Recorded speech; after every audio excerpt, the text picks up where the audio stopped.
नमस्कार प्रिय विद्यार्थियों, आज का हमारा टॉपिक है आशा का अंत निबंध का सार। देखो, बालमुकुंद गुप्त द्विवेदी युगीन हिंदी निबंधकार थे।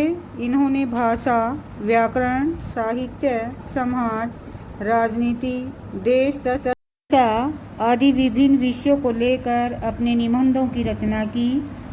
इनके निबंधों में भारतेंदु युगीन राष्ट्रीयता, द्विवेदी युगीन भाषा शैली में बड़ी मस्ती भरी आत्मीयता एवं निर्भीकता के साथ अभिव्यक्ति हुई है।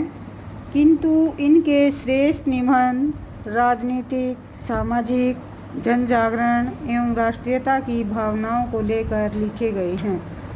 आशा का अंत इनका राजनीतिक व्यंग्य प्रधान निबंध है।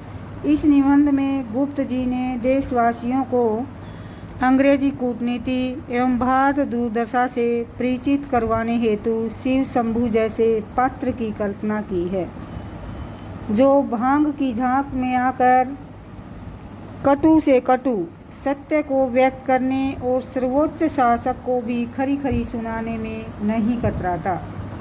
शिव शंभू लॉर्ड कर्जन को संबोधित करते हुए कहता है, रोगी रोग को, कैदी कैद को, ऋणी ऋण को, कंगाल दरिद्रता को तथा कलेशित कलेश को इस आशा से झेलता है कि एक दिन उसे इस दुखमय जीवन से मुक्ति मिल जाएगी। किंतु यदि वह आशा भी नष्ट हो जाए तो उसके कष्टों का क्या ठिकाना। जब लॉर्ड कर्जन प्रथम बार वायसराय बनकर भारत आए तो यहाँ की जनता को उनकी आरंभिक नीतियों से लगा कि अब कोई विक्रमादित्य, अकबर, खलीफा, हारून रशीद या नौसिखा जैसा दयालु शासक आ गया है। किंतु शीघ्र ही लोगों की यह धारणा भंग हो गई। शिव शंभू लॉर्ड कर्जन को संबोधित करता हुआ कहता है कि माय लॉर्ड, भारत की जलवायु और नमक, ये दो वस्तुएं अपना प्रभाव दिखाए बिना नहीं रहती।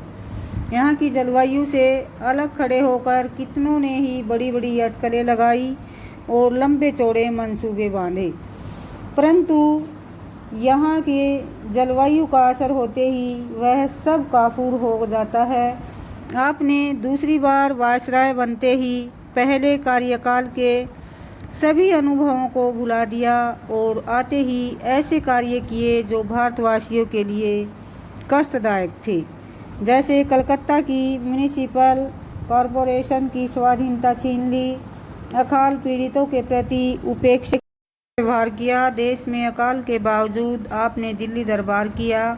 इतना ही नहीं, अनेक महत्वपूर्ण पद अंग्रेजों के लिए आरक्षित करके भारतीयों की भावनाओं को ठेस पहुंचाई।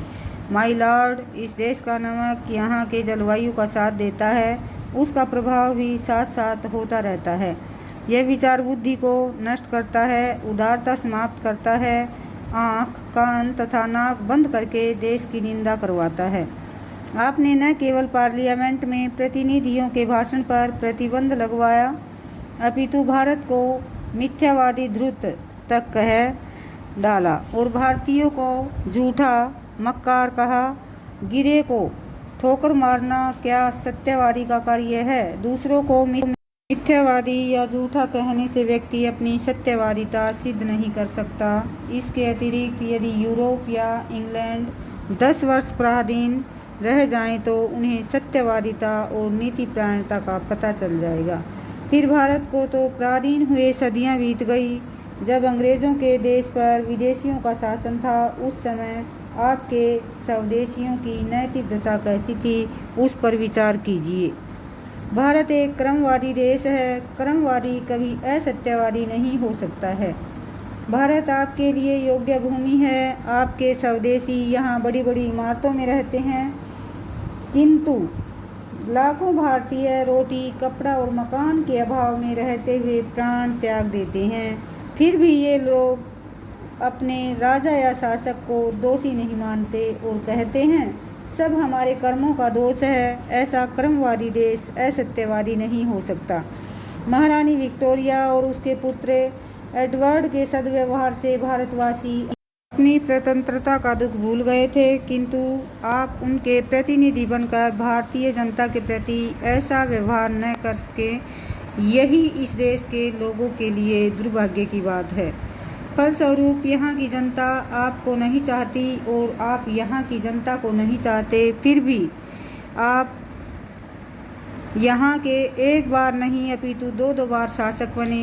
यह आश्चर्य की बात है और इसी बात के कारण शिव शंभू के भांग के नशे में बार बार भंग पड़ रहा है। साथ बूढ़े ब्राह्मण का नशा किरकिरा हो जाता है।